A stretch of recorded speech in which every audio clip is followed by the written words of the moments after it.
Em entrevista hoje à tarde, o Celso de Mello foi questionado sobre o Lula. E o decano disse o seguinte, que prefere não entrar em casos pessoais. Para ele, não se trata de Lula. O cerne da questão é o Supremo Tribunal Federal definir se as prisões em segunda instância são ou não constitucionais, afirmou o ministro. Segundo ele, a opinião pública não deveria influenciar a pauta da Suprema Corte. A imprensa, então, perguntou-lhe se um ministro poderia levar à mesa a norma Salva Lula. E aí ele respondeu, isso nunca aconteceu na história do Supremo, ao menos nos quase 29 anos que estou aqui. E indagado se ele mesmo apresentaria essa questão, ele disse, não sei, vamos aguardar amanhã. O Celso de Mello está fazendo uma pressão danada, ficou aí nessa história de talvez, de não sei, Augusto Nunes. Agora, a minha questão, e que eu coloquei até hoje no Twitter, é que tem muita gente que é pró-Lula, é favorável à prisão do Lula, mas em nome da segurança jurídica prega essa rediscussão da execução da pena após condenação em segunda instância.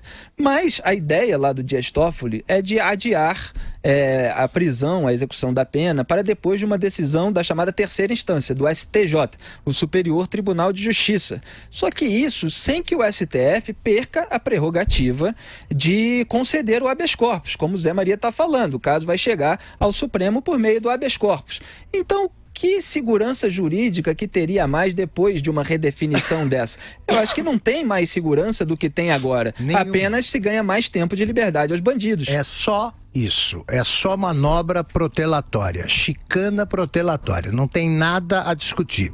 Como vem lembrando o Zé, todo o programa, isso aí já foi discutido mais de uma vez, 3 vezes, né, Zé? 3, seria a 4ª. Pronto, que está resolvido, é constitucional sim, é sensato, é preciso desafogar a pauta de outros tribunais, é justo que se faça isso porque o julgamento do mérito se encerra com a decisão em segunda instância, não há nada que justifique esse barulho que está sendo feito pela ala salvadora, libertadora do Supremo, não há nada além de um nome. Lula. É isso que faz a diferença. Se o Lula não estivesse prestes a ser preso, isso não seria assunto. Nenhum outro caso mobilizaria o Supremo. O problema é o Lula. E é disso que eles estão tratando. E é por isso que estão movendo a maior ofensiva. O Celso de Mello disse que nunca viu uma coisa dessa em 29 anos, pois eu, em 40 de jornalismo, nunca vi uma presidente do Supremo ser submetida a uma pressão tão indecente quanto a que estão movendo ministros como o decano Celso de Mello.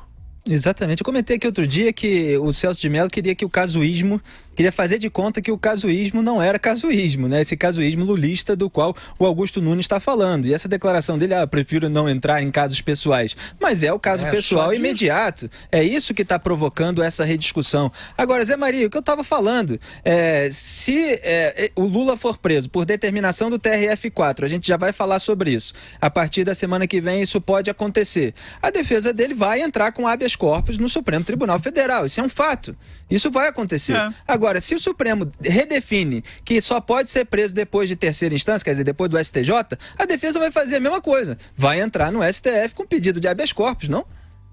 Sim, é o curso normal. Então. E, inclusive, se o Supremo definir que a prisão pode acontecer depois da terceira instância, não muda nada, porque o Tribunal Regional Federal pode decretar a prisão dele. E aí caberia ao Supremo aceitar o habeas corpus. Da mesma maneira o STJ. Então qual a relação normal das coisas? Eu não acredito que ele será preso na segunda-feira. Será apenas a decisão de conclusão do processo. Depois a publicação. E aí, como aconteceu no caso Almada, né? Aí depois de uns 10, 15 dias, aí o juiz Sérgio Moro poderia decretar a prisão dele. Não é imediata. Pode até ser. Se os desembargadores entenderem que é necessário a prisão imediata. Se não, vai acontecer como o caso Almada, né? Ele perdeu na segunda instância e o juiz Sérgio Moro, então vamos cumprir a pena.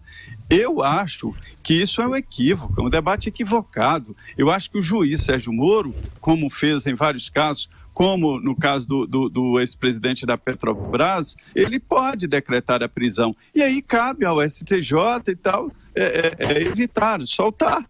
cada um na sua função, né? Então é isso. Eu acho que isso vai acabar se dirigindo assim: se a defesa do ex-presidente Lula apresentar um habeas corpus, o tal corpo tem que estar preso, né?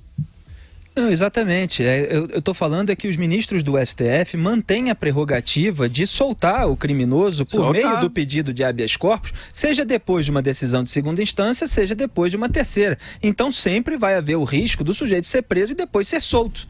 Porque aí começa o papo, ele vai ser solto, vai sair como herói, o Lula, o Nelson Mandela de São Bernardo do Campo e tal, mas esse risco existe das duas maneiras. Eu não acho que vai haver uma rediscussão sobre a execução da pena após condenação em segunda instância no Supremo e eles vão abrir mão das prerrogativas que têm, ou então vão passar a julgar o HC de uma maneira menos favorável aos criminosos. Entendeu? Perfeito. Eu acho também que depois do que houve em Bagé, a que tal mobilização nacional do PT, né, prometida pelo PT a cada julgamento envolvendo o Lula, ficou bem menos confiável, né? Eles não estão conseguindo mobilizar nacionalmente muitos adeptos, não. Estão mobilizando adversários. É isso mesmo, é isso que eu ia dizer. Conseguiu mobilizar, sim. Foi uma grande mobilização. Mobilização dos adversários. Os adversários. Pois é, completando aqui as nossas informações, o desembargador João Pedro Gebran Neto, do TRF4, marcou para o dia 26 de março, segunda-feira que vem, o julgamento do último recurso do Lula. Eu vinha dizendo que essa audiência estava marcada, hoje isso foi confirmado. A sessão da 8ª turma do tribunal deve começar às 1h30 da tarde. Como os embargos de declaração não alteram a sentença, a ordem de prisão do petista deve ser confirmada. A partir daí, caberá ao juiz Sérgio Moro expedir a prisão do petista, deve ser confirmada, e o Moro pode expedir a ordem de prisão, que poderá sair no mesmo dia. Seria ótimo, né? O que o Zé Maria está falando, normalmente não é no mesmo dia a ordem de prisão e a prisão. Seria ótimo que tudo no Brasil fosse tão rápido e a prisão já fosse executada, vamos dizer assim, no mesmo dia da ordem. Mas a gente espera também que não demore muito, né, Augusto? É isso aí, não pode.